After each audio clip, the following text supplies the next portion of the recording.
এটা করবেন না। আপনি ধীরস্থির ভাবে অজু করবেন, ধীরস্থির ভাবে যাবেন, তাড়াহুড়ো করবেন না। আপনি কার সামনে যাচ্ছেন? মালিকুল আমলাক, রাজা ধীরাজ, আরশের অধিপতি। আপনি তাড়াহুড়ো করে গেলে তো আপনি হাঁপাতে হাঁপাতে অস্থির হয়ে যাবেন, ব্রেথ ইন ব্রেথ আউট করতে করতে। ধীরস্থির ভাবে যাবেন, অংশগ্রহণ করবেন। রাসূল সাল্লাল্লাহু আলাইহি ওয়াসাল্লাম বলেন, ইদা উকিমাতিস সালাতু ফালা তা'তুহা তাসআউন, নামাজ শুরু হয়ে গেলে দৌড়ে দৌড়ে যে অংশগ্রহণ করবে না। আলাইকুম বিসাকিনা, ধীরস্থির ভাবে যে অংশগ্রহণ করবে। ফামা আদরাকতুম ফাসাল্লু, ধীরস্থির ভাবে যে যতটুকু পাও অতটুকুই পড়ো।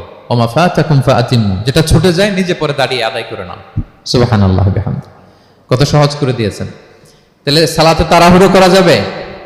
প্রিয় ভাইরা বলেন তো, তাড়াহুড়ো করা যাবে আর আজকে থেকে? না, আমরা তাড়াহুড়ো করব না, আমরা ধীরস্থির ভাবে যে সালাতে অংশগ্রহণ করব, তাহলে আপনার খুশু বাড়বে।